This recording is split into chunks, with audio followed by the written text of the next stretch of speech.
Previously on Alan Wake, Alice has been kidnapped. Alan, please help me. Alice? You'll do exactly what I say if you ever want to see your wife again. I can't tell anyone except my agent Barry. Damn it, Barry, they'll kill her! You're my best friend, and I'm worried that you're not right in the head. The ransom is a manuscript I supposedly wrote that's coming true before my eyes. It happened just the way it was on that page. So dark. I have found only a few scattered pages. I want the entire manuscript. The deadline is in 2 days. I found Mr. Wake's pages. Good girl. How the hell did she get her hands on the manuscript anyway? I don't know. She's resourceful. I told you were too hard on her. Listen, I found out all sorts of interesting stuff while I was digging around. Yeah. Mr. Wake, it's Sheriff Breaker. We have an FBI agent here, Agent Nightingale. FBI? He's anxious to see you. You'd better come to the station. Okay, I'll be right over, Sheriff. Let's make this quick, huh? Help you folks? Name's Randolph. I'm the manager. We're looking for Rose. Works as a waitress down at the diner. Rose, sure. Nice girl. Who wants to know? I'm Alan Wake. The writer, huh? I heard on the radio you were visiting. Well, I'll show you her trailer. That Rose, she's a nice girl. Always pays her rent on time. As I was saying, Al, I found all sorts of weird stuff from the local newspaper's archives. This place is crazy. Disappearances, mysterious deaths, urban legends come true, and get this, most of this stuff takes place around Cauldron Lake. Well, you ain't wrong, mister. The Indians thought the lake was a doorway to the underworld. I'm the God-fearing type myself. I don't hold with that sort of thing. Yeah, okay. Anyway, there was an island there owned by a guy called Thomas Zane. Now, some of the articles I found about him make him out to be a famous writer, but I ran a bunch of searches, couldn't find a single thing he wrote. Zane was heavily into diving, so much so that the place came to be called Diver's Isle. But the volcano under the lake erupted in 1970, and Zane went down with the island. Yeah, how about that? It was there in the morning, as if it had fallen from the sky. But it would take a tornado to lift something like that. We're damn lucky it didn't crush any of the trailers. Come on, mister. I'll take you to Rose's trailer.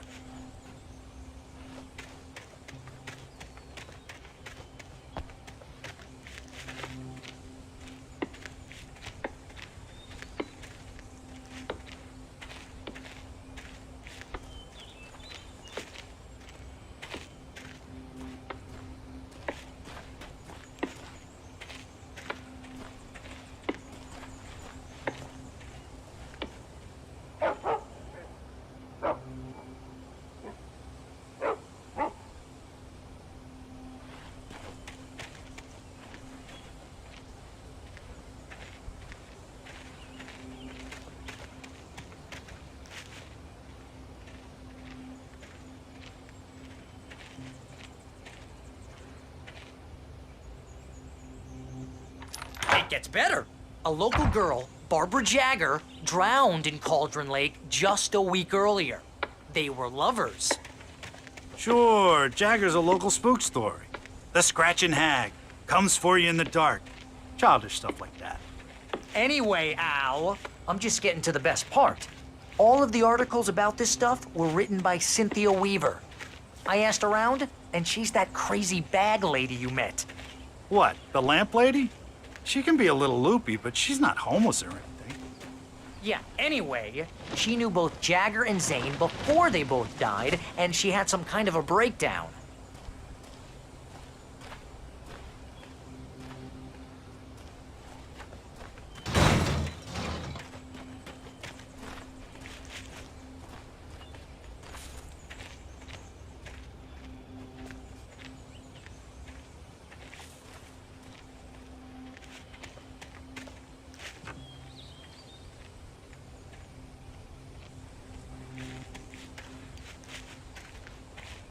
Well, mister, this here's Rose's trailer. You mind me asking what you want with her? We're just here to talk to her, pal.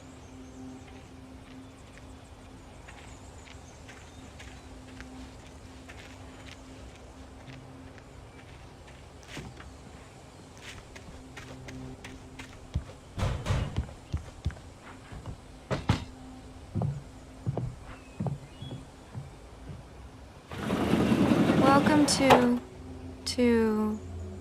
Oh dear, Mr. Wake. I'm so glad you're here. Rose, you have my manuscript? Oh. Oh, yes. Yes. Please, come in. Hey, this is really good! Rose, Yes, my manuscript. I really need it. I understand. I know what you need. A muse to inspire you. Oh, for Barry? She doesn't have anything. Yeah, hey, Al? Al, what's... Oh... Barry! What?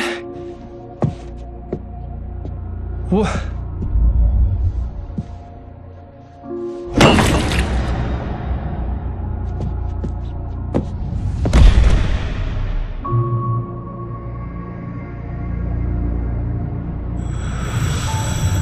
It's coming for you, hiding in my barber's skin. I'm too weak to stop it. You must turn the lights on. I promised I'd come visit you and your lovely wife. You must finish what you started. I insist. You must turn the lights on. Turn the light on. Back to work, boy.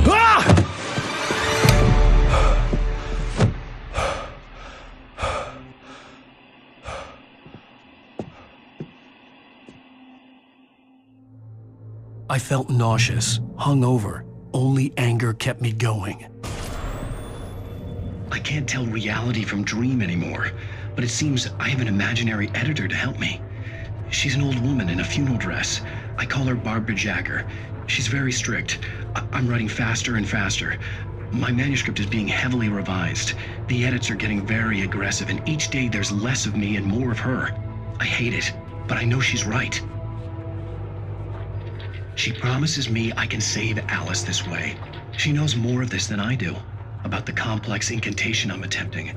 About this place. She's worked with another writer under similar circumstances, Thomas Zane. The genre of the story seems to be shifting. It's turning into a horror story. I'm getting close. I can feel it.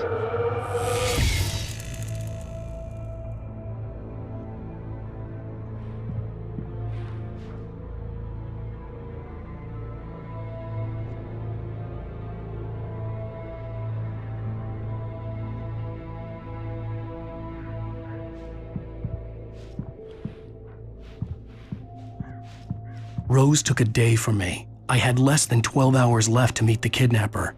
All I could do was get Barry into the car, work something out once I got on the road. Welcome to the Oh Dear Diner. What can I get you today? Coffee? I couldn't work up much hate for Rose. Something had used her to get to me and left its mark. First refill is free. Milk and sugar on the counter there. Would you like to hear today's specials? Thank you. A nice day. Come back soon.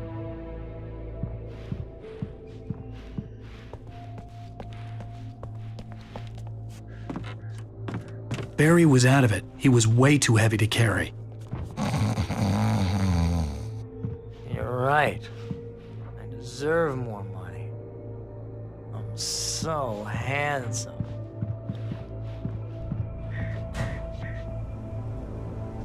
My gun and flashlight were gone. I'd have to find a way to get... Mr. Randolph liked Rose. That little smile she had. How she was still sweet when life had tried so hard to make her bitter. It wasn't any of his business what she did in her trailer. But those strangers, the writer and his smart-ass sidekick, looked like trouble. And they'd been in there for hours, way past her normal bedtime. He reached for the phone and called the sheriff's station. Barry into the car as quickly as possible. There was no time to waste.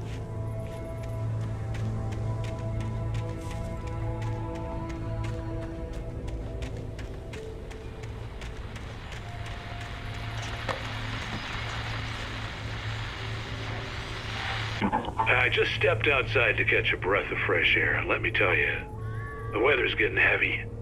Nights like this make me especially glad I'm here talking to you and not home in bed. Once the weather takes a turn like this, I can't sleep at all. It's all tangled bed sheets and dark thoughts, punctuated by the occasional plunge into nightmare. Is it just me? Well, perhaps it is. But I hope I can make the night a little bit easier to get through. Caller, you're on KBF FM. Hey, Pat, it's Walt Snyder. What's on your mind, Walt? Well, I am the way you are, but, well, I can't sleep either, you know? I just been staring out the window here, trying to make sense of it all, but,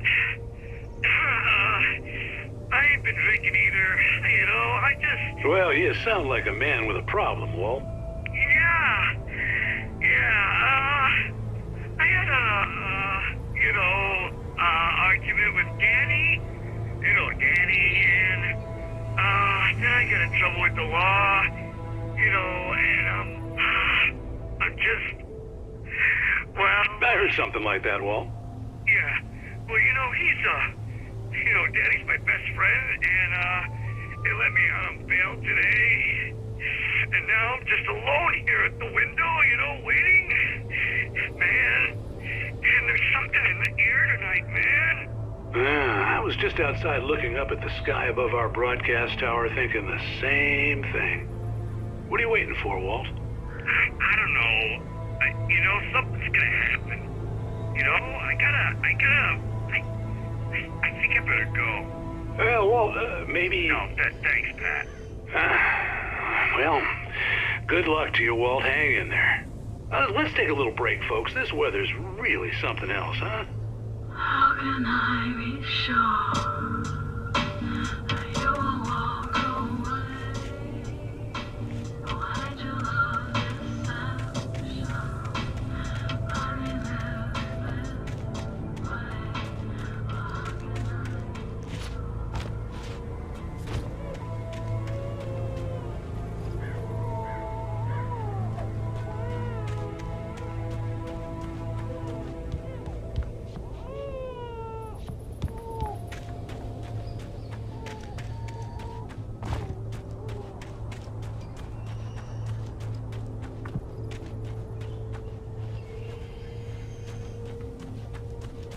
Oh, you're gonna get it now. God knows what you've done to that poor girl. This is Agent Nightingale, FBI! Get him up, Hemingway! You're under arrest! You move a muscle, I'll unload right in your goddamn face! Stay right where you are, Spillane!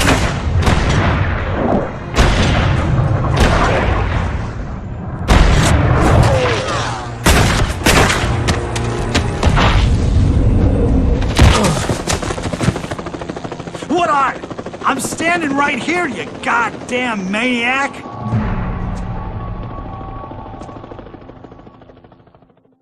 I hated to leave Barry behind, but there was no way I'd miss my appointment with the kidnapper. Give it up, Mr. Wake! Come on!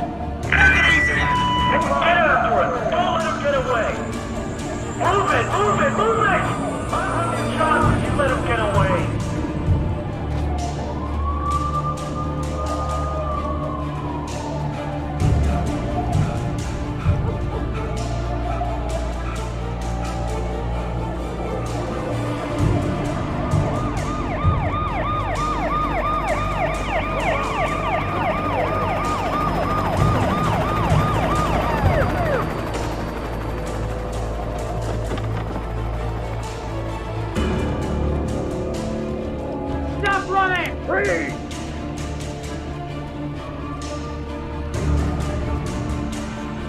Okay, men. Keep your eyes peeled. He's gonna try to make it through here. Oh, damn. Man out! Over here! There you go! Stop! He's right there!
For decades, the darkness that wore Barbara Jagger's skin slept fitfully in the dark place that was its home and prison.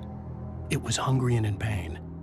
It dreamed of its nights of glory when the poet's writing had called it from the depths and given it a brief, terrible taste of power and freedom. The rock stars had stirred it from the deep sleep the poet had sunk it back to in the end. When it sensed the...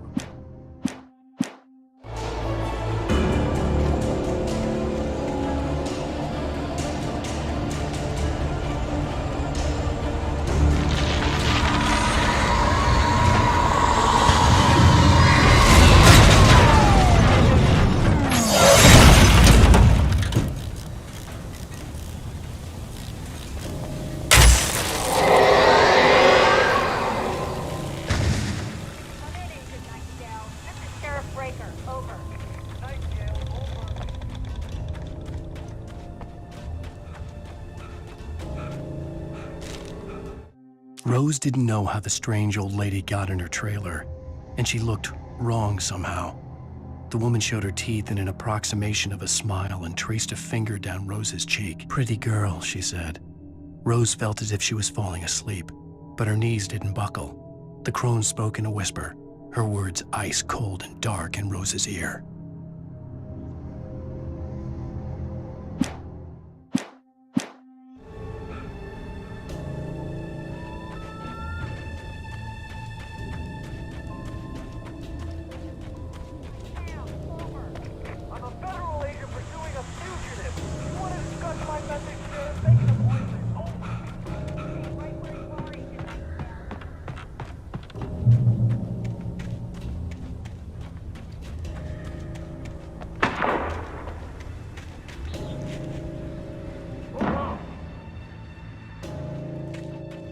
Search the area.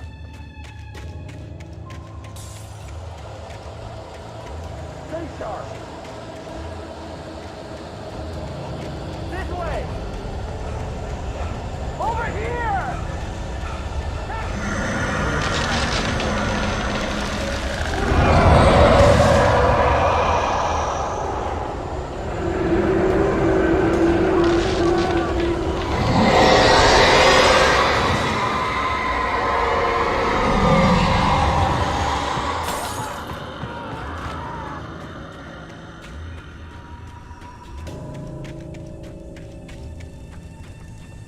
This horror was everywhere I went, circling me.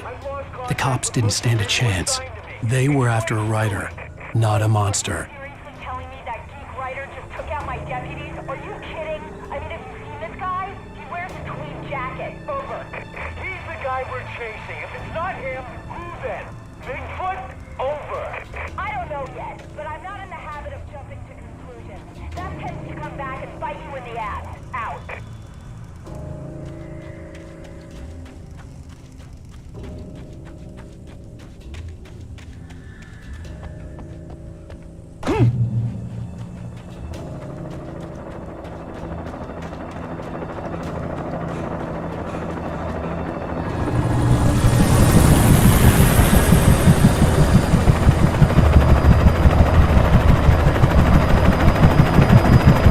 You on the ground.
This is James. Mulligan, Thornton, come in. Over.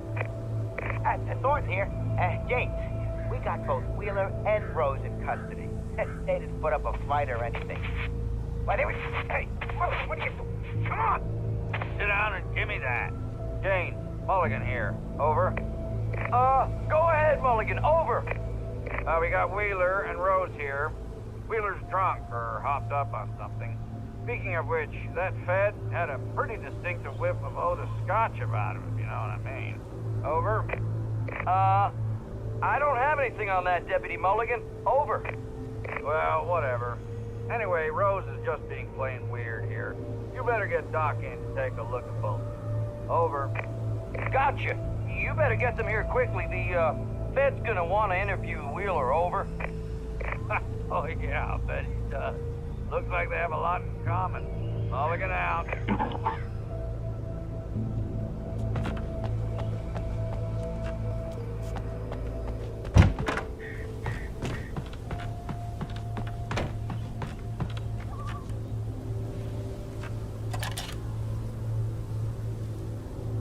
I could see the lights of the radio station in the distance.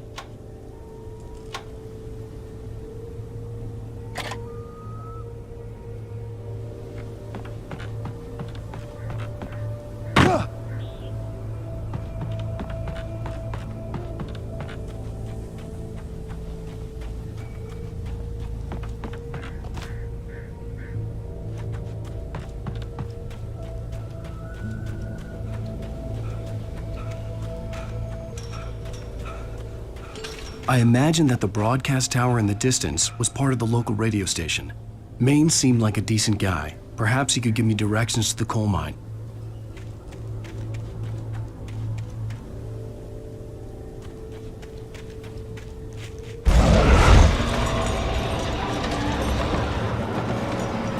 Unnatural shadows clung to the gate. The darkness that was after me was trying to stop me. I wouldn't get through without a light.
It took me a moment to recognize the flashbang grenades. They were an ideal weapon for my situation. Team 1, come in. Over. Team 1, this is Sheriff Breaker. Report. Over. Team 2, come in. I need a report. Over. Come on, guys. Talk to me. Come in, please. Over.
And here's another call. You're on KBF-FM with Pat Maine. It's Milt Peabody, Pat. What's on your mind, Milt? Well, I live near the trailer park, Pat, and there's a big ruckus going on over there. Well, that's just up the road from me, too. What's going on, do you know? I don't know, but there's a bunch of police cars there, lots of sirens, a helicopter buzzing around, and I think I heard some gunshots. Gunshots? Yes, sir, like from a pistol. So can you find out what's going on? Because it's just next door and they're popping off guns there. They're still shooting? No, it was maybe 10, 15 minutes ago. It sounds serious, Pat. I'm telling you, it don't sound like no party. Well, I'm certainly going to give the station a call, Milt. Okay. You'll hear it here as soon as I hear from them. Okay, thanks.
Touched by the dark presence, Rose was lost in a dreamland where everything was drawn in black and gray crayons.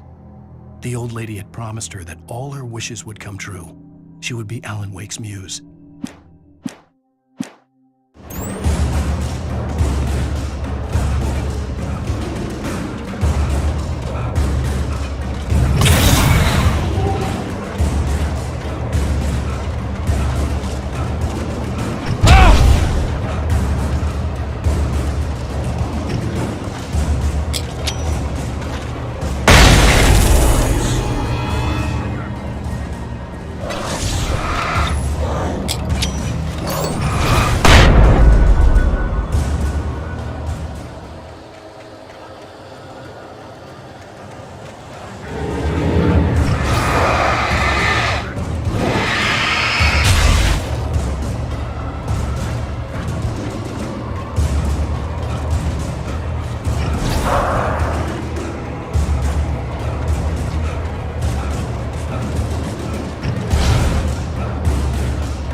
hoped Maine could lend me a car to get to the coal mine.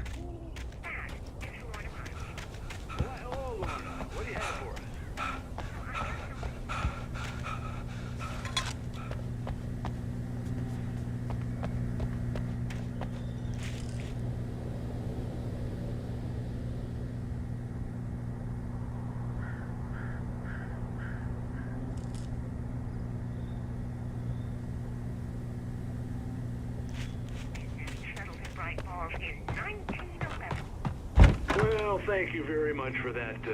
I had no idea how to get to the coal mine. Maine would know, and I had a feeling I wouldn't get a chance to ask anyone else anytime soon.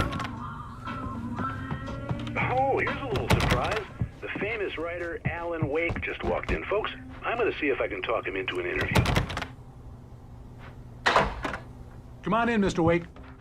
Oh, I'm so glad you could find the time to do this, Mr. Wake. Nowhere to run now, Dan Brown. You back away from me. Don't hurt it. Whoa. Everyone calm down. Put the gun down. We're all friends here, right? Cool your jets, Nightingale. We got him. Judas Priest! What the hell's the matter with you? There's a civilian in there.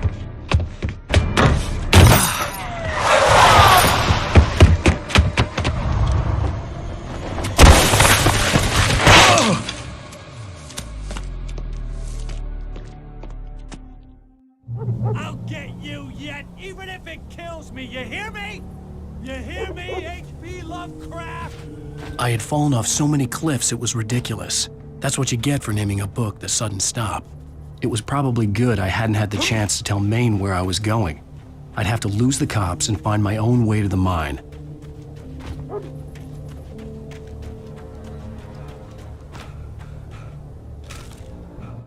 Nightingale stared through the broken studio window into the dark woods. He turned around, started to walk out, but Maine grabbed his arm. "Young man, you almost shot me. You don't shoot off rounds at people like that. What's the matter with you?" Nightingale shook his arm free, marched out. His cheeks burned with rage and humiliation.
Sensible reason for the power company work lights to be here.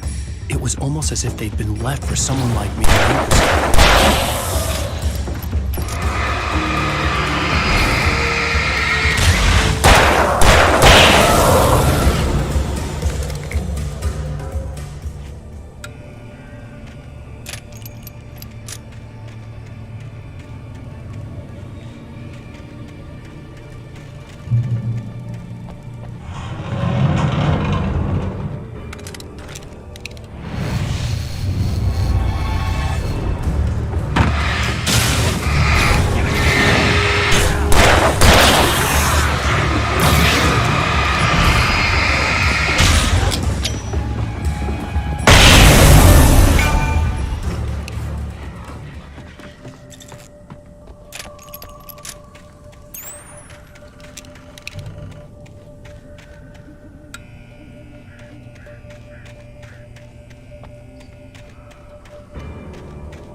Sarah trusted her gut, and her gut said Agent Nightingale was an asshole.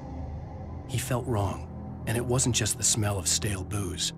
It was in the way he flashed his badge, pulled rank, the look in his eyes when he wanted answers. Where was Alan Wake? What was this about an accident? Where was his wife? And most importantly, why did she let Wake go? He wouldn't answer her questions. Federal business was all he'd say.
The bulldozer's engine roared to life. Mud and rocks flew as it fought for traction.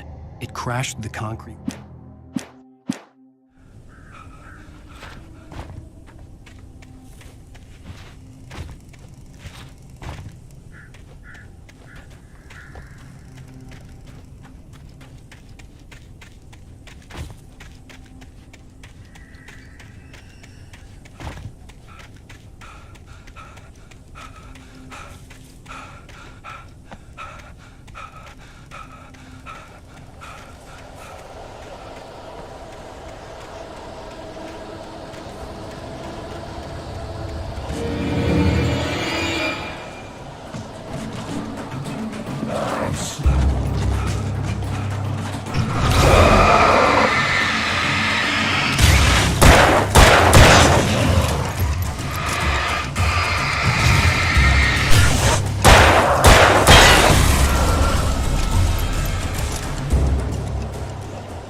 Danny had stepped out, but what stumbled back in was something else. Something alien.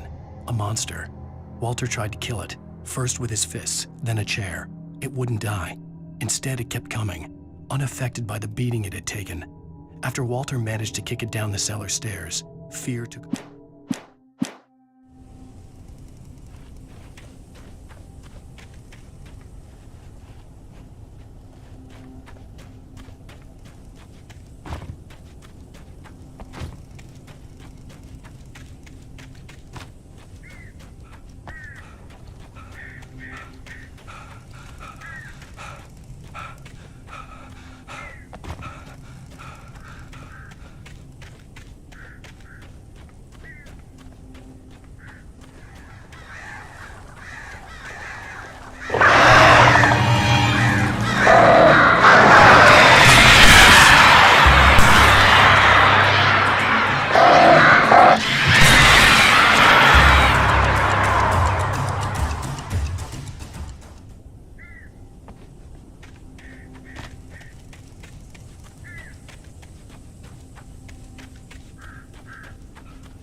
Hello? The most stubborn man I've ever met. Alice? Alice? Alan. Alan. I'm so afraid. Keeps me in the dark. Please help me. I look at you, Alan, and it's not you. Something else. Looking out from behind your eyes. Alice, I'm here. I'm so alone here. It's all gonna go to hell. You need to be careful. Cooperate. The connection had been terrible, but that wasn't the only thing that hadn't been right with the call. She sounded wrong somehow, but she had called me.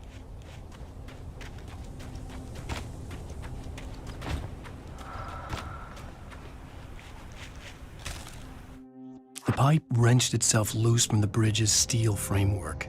Wrapped in darkness, it floated in midair, twitching. For a moment, I didn't understand what I was looking at. The heavy object lurched at me with impossible force. I threw myself out of the way, but just barely. When I turned my flashlight on it, it shook in a dark rage.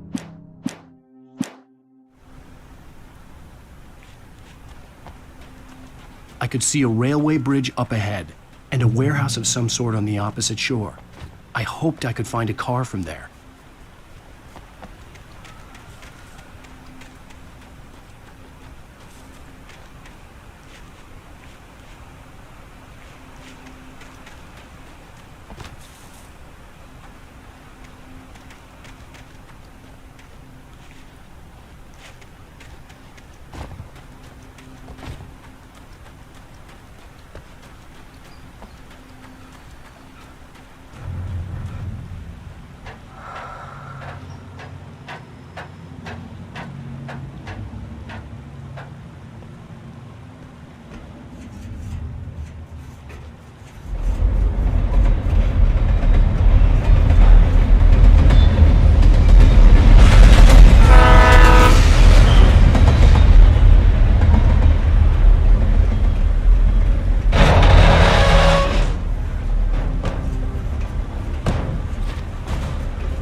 That was pursuing me was growing stronger, and it was taking over everything in its path.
I slammed the door shut right in his smug face.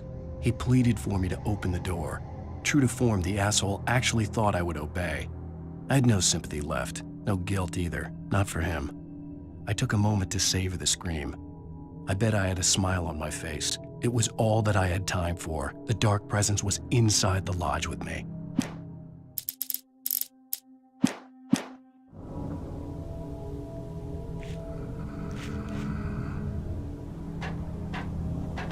As a teenager, just starting to get interested in writing, Stephen King had been a source of inspiration to me. I thought about all the inanimate objects that had come to life in his books. No one is safe in a good horror story, certainly not the protagonist. That's what makes them fun. This was anything but. The darkness could possess anything, and it was getting closer.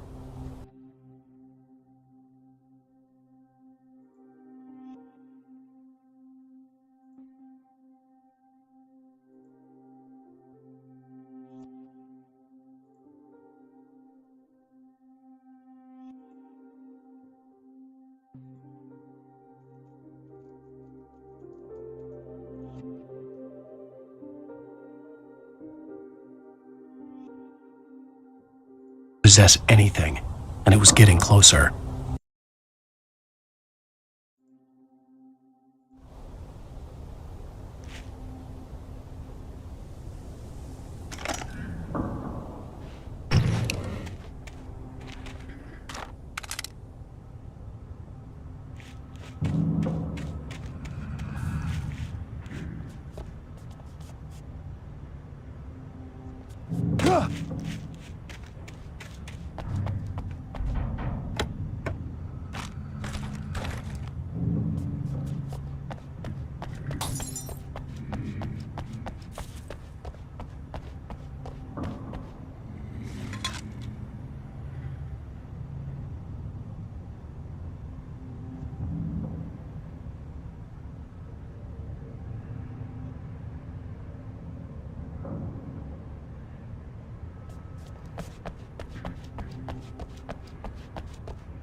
take the facts of our existence for granted, unaware that they are merely a thin veneer of desperate self-delusion, covering a vast cosmos of madness and horror. All too often, the stars are right. In Night Springs.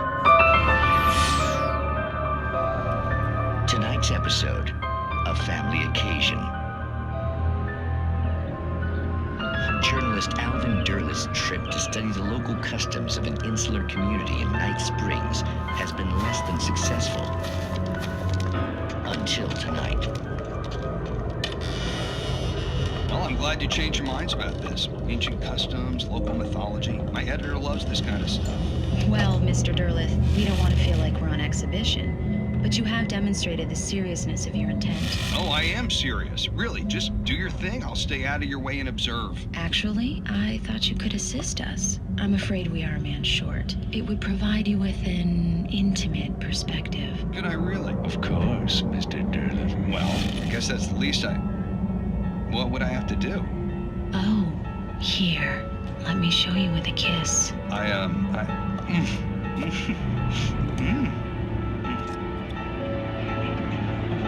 What did you...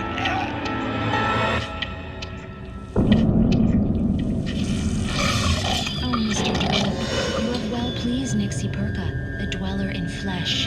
Your body shall host his 1,000 young, and all shall be glory.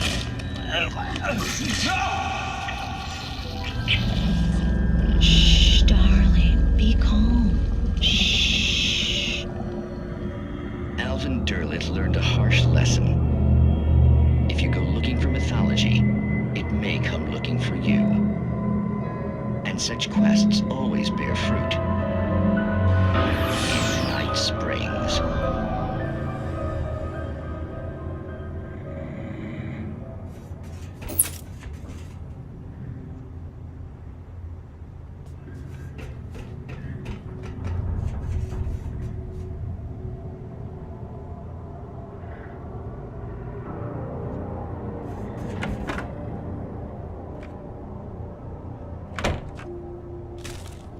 The darkness surged towards me, sucking everything loose from the ground into its depths, tugging at my clothes.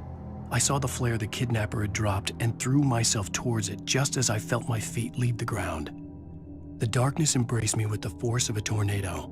Somehow I managed to light the flare. The darkness roared and cast me away. I fell toward the...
never been this glad to see the sunrise.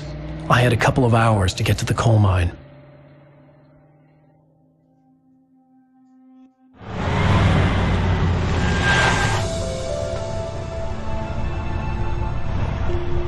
The coal mine wasn't far now.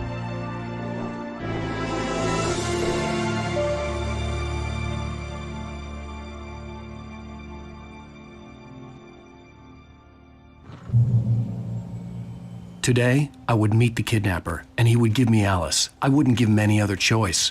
A drowning man will clutch at a straw.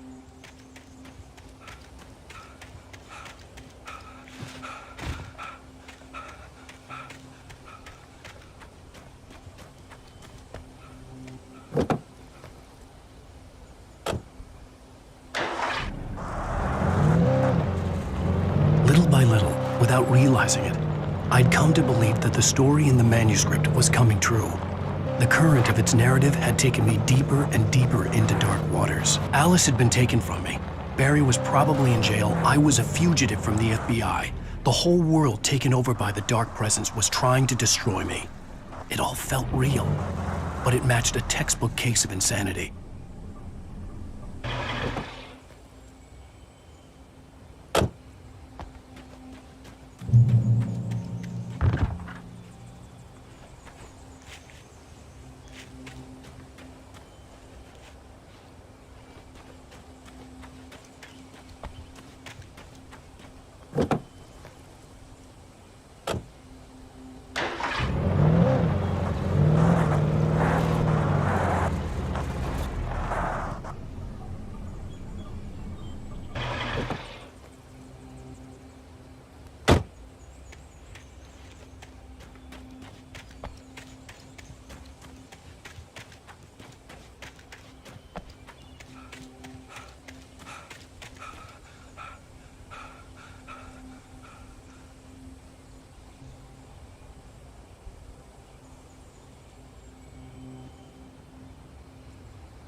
This is Pat Maine, and you're listening to KBF-FM. Folks, I want to apologize for kind of abandoning you to that looping music track last night, but I was detained.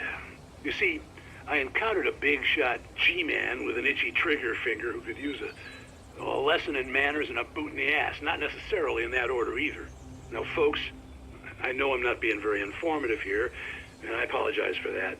I really should just keep quiet, but I'm just so peeved right now, because some people just shouldn't be carrying badges.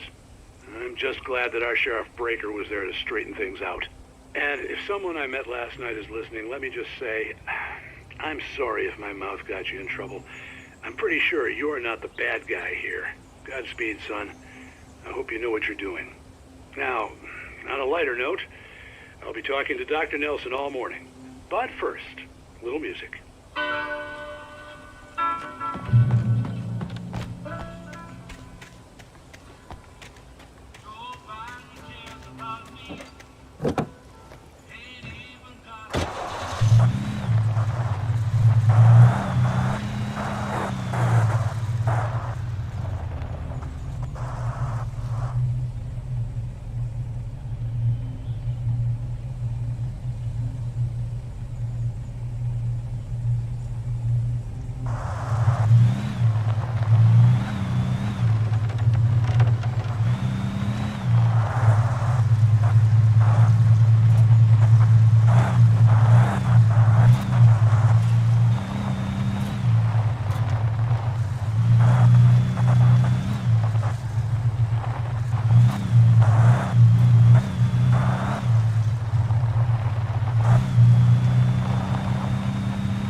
welcome back to KBF FM.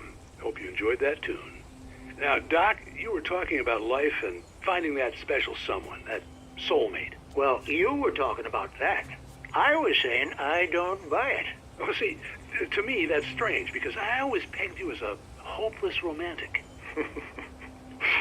You got me there, Pat. But I think love's where you look for it. And you need to do a lot of looking, sure. But the idea that there's that one special person out there for you, and if you miss that chance, it's gone forever and you're forever incomplete. I mean, isn't that depressing? Or, heck, childish even? There's plenty of fish in the sea. And apparently a fisherman has a fishing analogy for everything, but what you're saying, isn't that a little harsh? Well, no.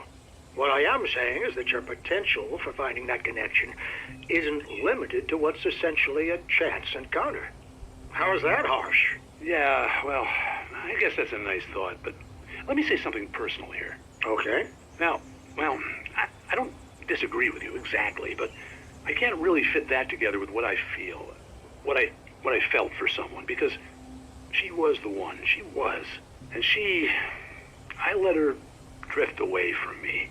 Maybe I didn't put in the work, I don't know, but, well, since then, and it was a long time ago, but since then there hasn't been anyone, not like her. And I'm not saying I dwell on her or haven't moved on. I like my life. I'm not living in the past, but I do miss the way she completed me. You can't argue with the heart, Pat. I'm sorry, folks. I had kind of a scary experience last night, and let's just say it's shaken a few things loose.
For Mott, spying on the writer on the ferry had been a disappointment. His boss had made Wake out to be something special, but Mott hadn't been impressed. He'd gotten a good long look at the wife, though, and he liked what he saw. Mott had fantasized about goading Wake into a fight, but it hadn't happened. Still, he'd get his chance to see if the writer had anything in him. He'd been promised as much.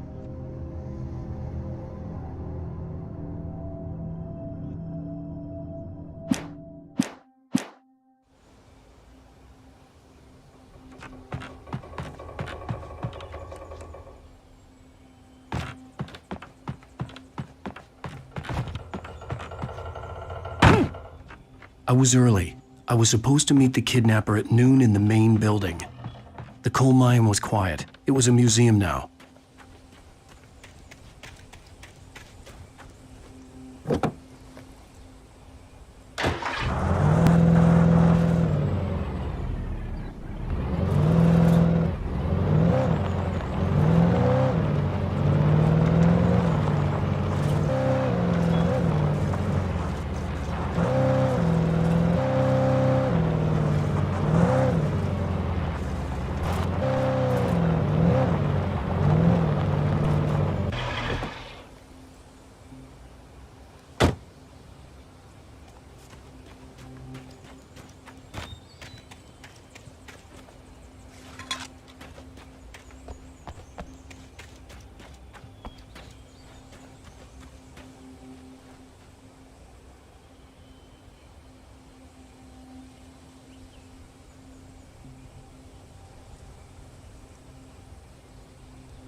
With Nightingale gone and the night wind blowing in through the broken studio window, Maine stared at Sarah.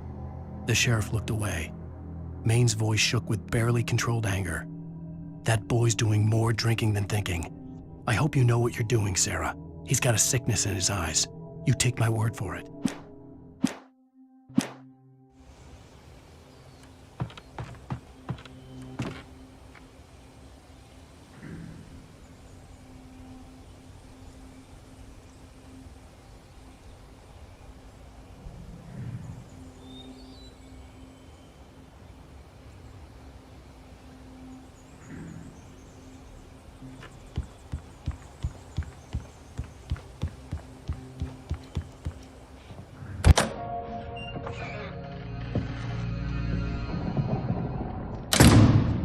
I didn't want to go outside.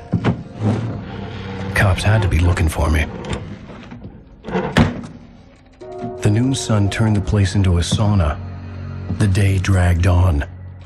Different scenarios ran through my mind. Ways of how I'd torture the kidnapper to get Alice back. Or the different horrible things he could have done to her. I imagined her dead. I had no way of knowing she was still alive. It was killing me. I was running on blind hope. It was all a waste of time. The bastard never showed up.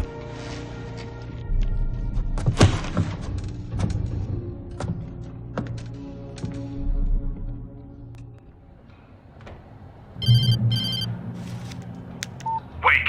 Where the hell are you? Change of plans. You know where Mirror Peak is? It's a big mountain north of where you are. You follow the path from the mine, you can't miss it. There's a lookout point there. I'll be waiting.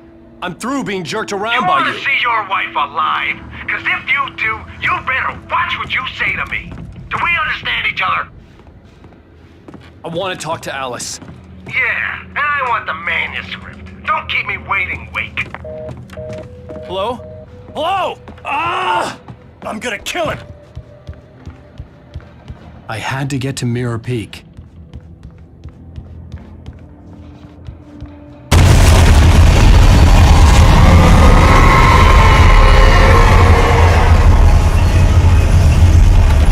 It was close, maybe closer than ever before.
When Thomas Zane fell for Barbara Jagger, it happened fast. She was young, vibrant, and beautiful, full of life.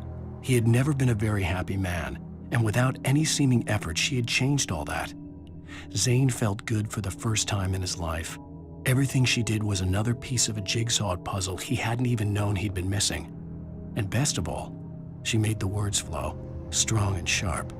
She was his muse.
The only way to reach the hillside ahead was to go through the building. I had to find a way to avoid electrocution.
Some of the taken retained echoes of their former selves, but these were just the nerve twitches of a dead thing. Nothing remained but a shell covered and filled with darkness. In most cases, these puppets were enough for the purposes of the dark presence. But for anything more elaborate,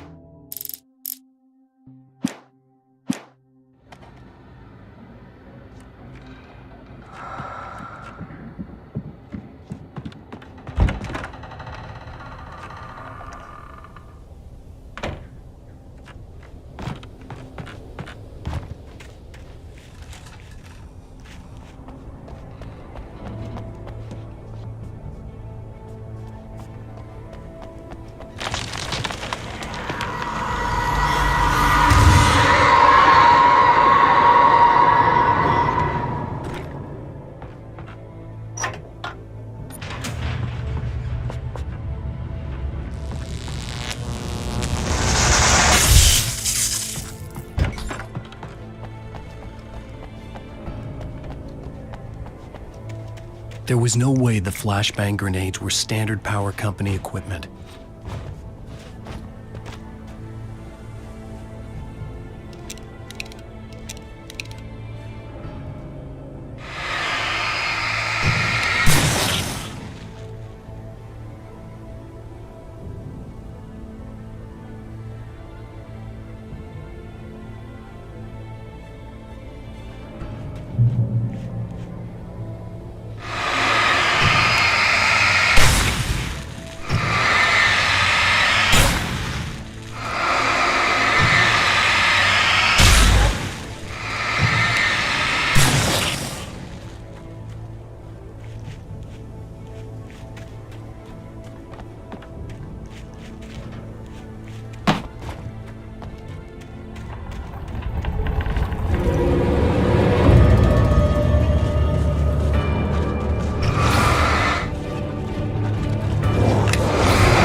I stared through the bars of the jail cell.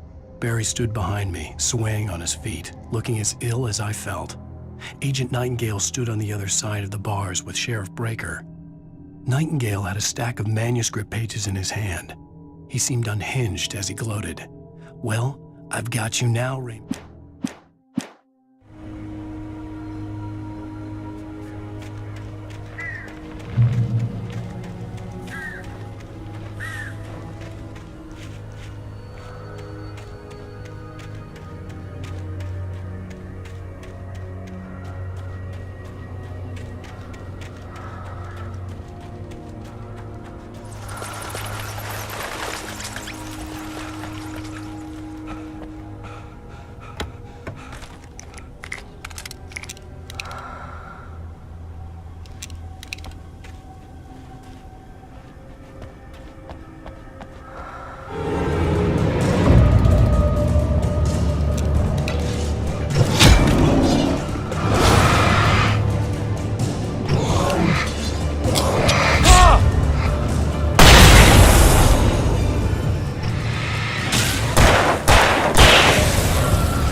I had no real plan.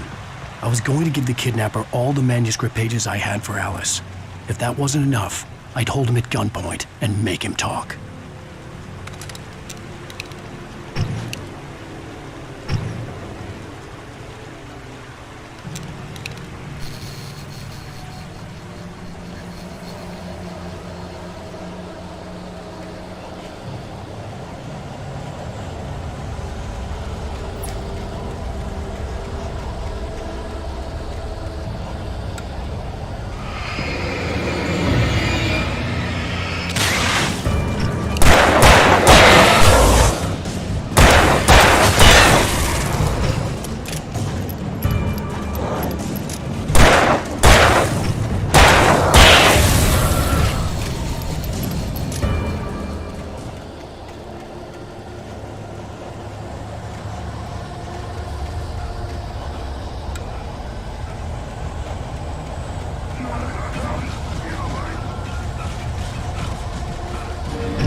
The dark presence was moving ahead of me in the same direction I was going. A cold feeling settled itself in the pit of my stomach. Was it going for Alice?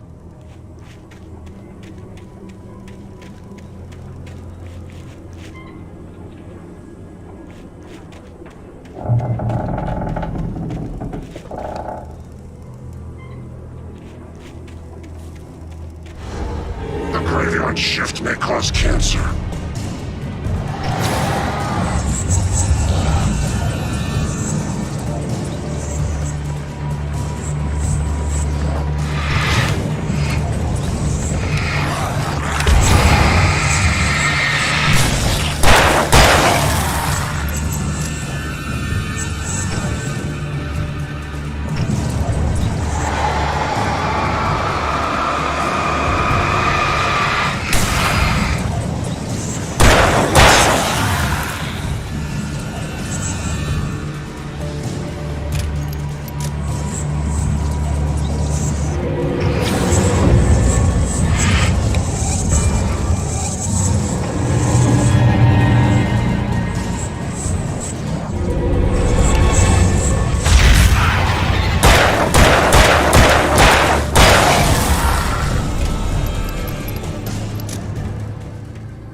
place was dead, a ghost town.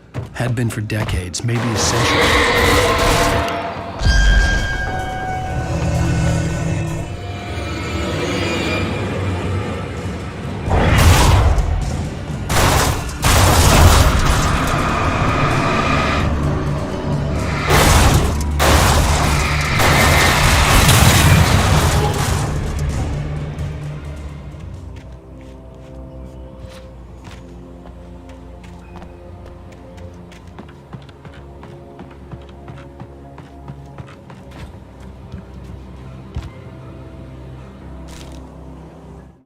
Things were never as simple in real life as in fiction.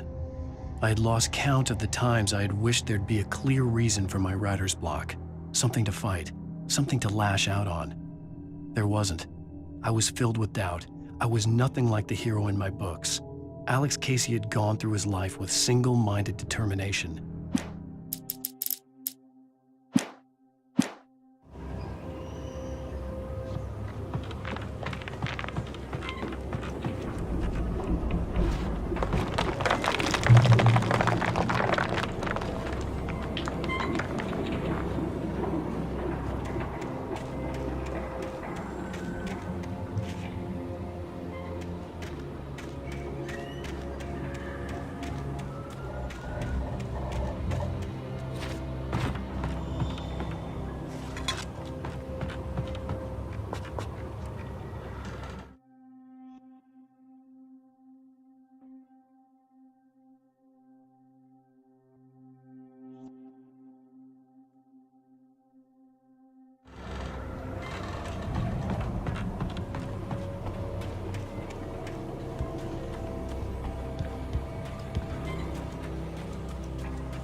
Everything outside of writing is a struggle.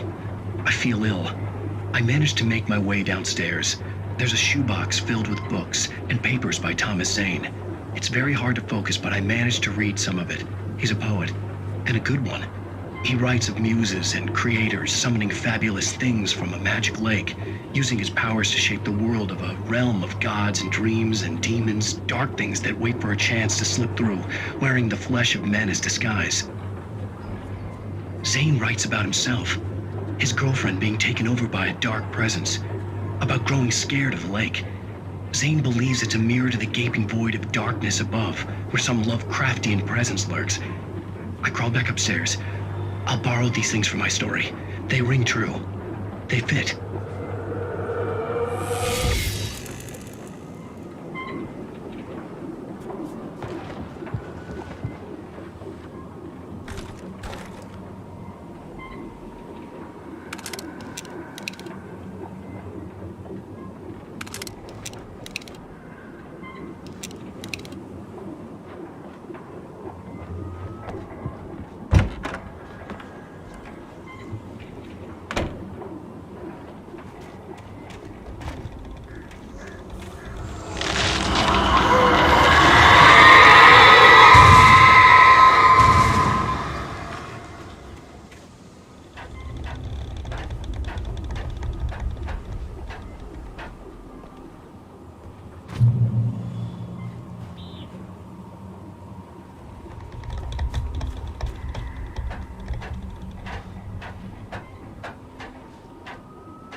The kidnapper had sent me a text. The message was full of spelling errors and insults. It was telling me to hurry up.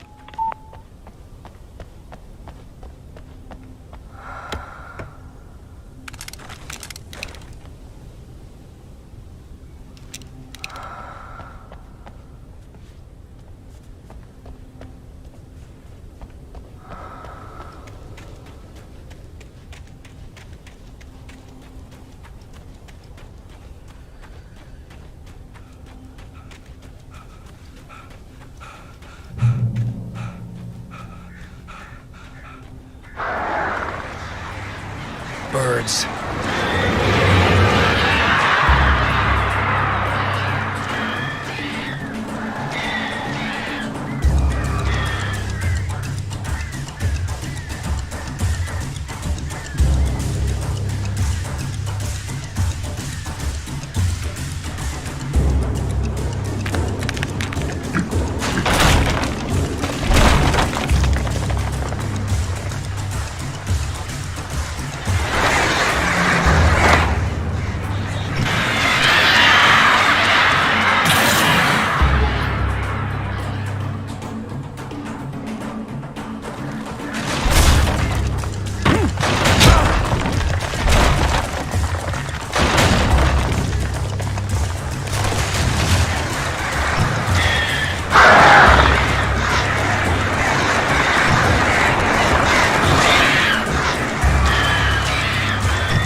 Without warning, the headache stabbed at my brain.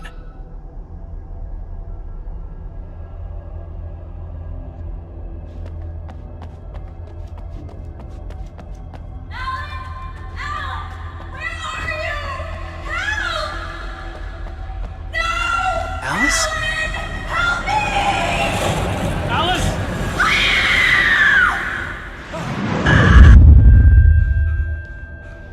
I'm losing it. I gotta get out of here. The hunters were big, thick-set men, confident and at home in the woods. They were feeling good, running on beer, ghost stories, and camaraderie late into the night. It did them no good.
Even behind the closed doors and curtains of his grimy room at the Majestic, the local motel, Nightingale could feel the locals' eyes on him, the unrelenting pressure of their judgment.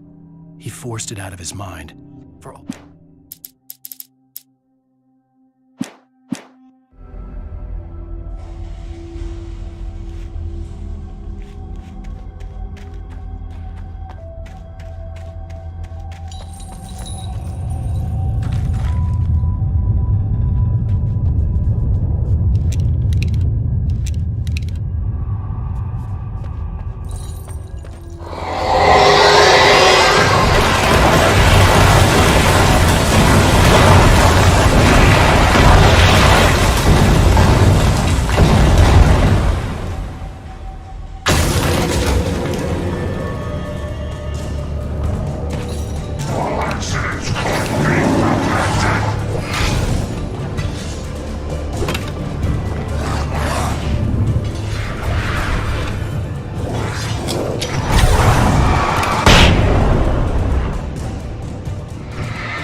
I'd have to make my way up this mine shaft in order to go on.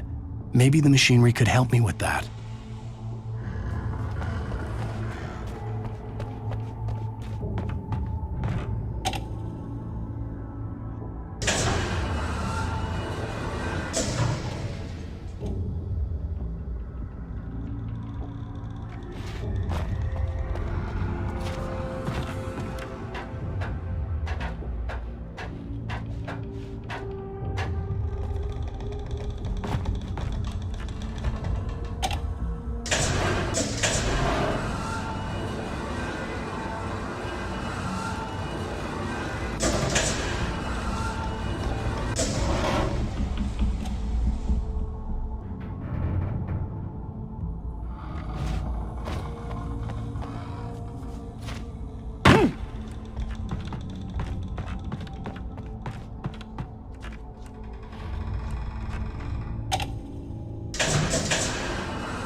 Lightning flashed behind the windows of Cauldron Lake Lodge.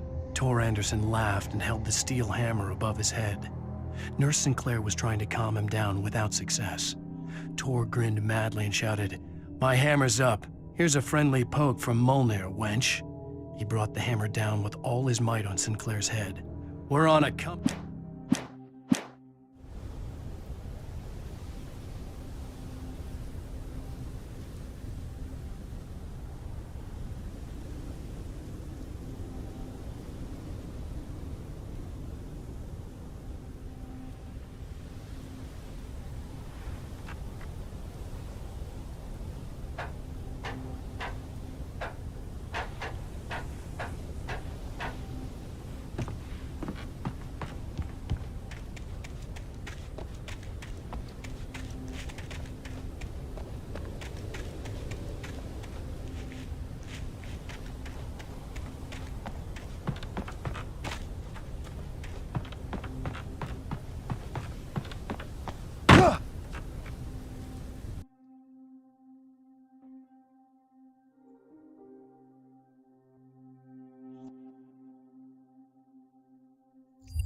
Maud had checked all of Stucky's rental cabins.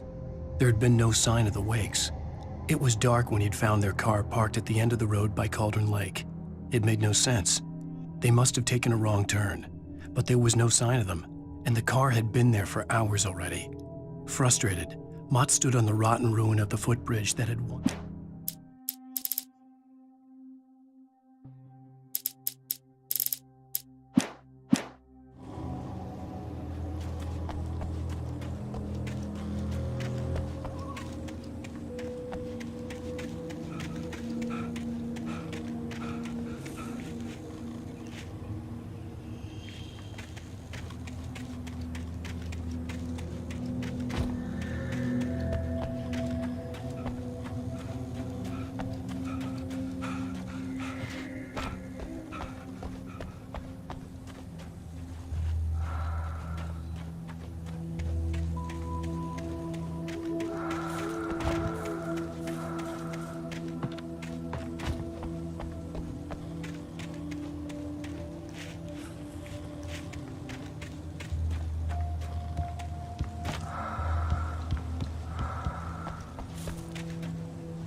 I could see Cauldron Lake. I thought I could make out the spot where the island and the cabin had been.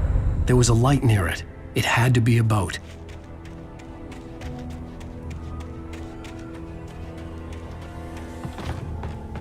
I was close now. I had to get there fast. I tried to hold on to Alice, but her form melted away. I was losing control. Dr. Hartman stood in her place. I wanted to hit him, but my arms were jelly. He smiled. It was a reassuring smile, and I hated him for it. I had to give you a sedative. Don't fight it. You went through enough.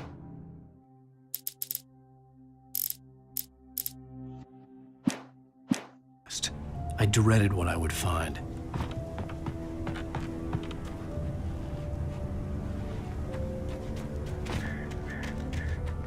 Wait! Are you?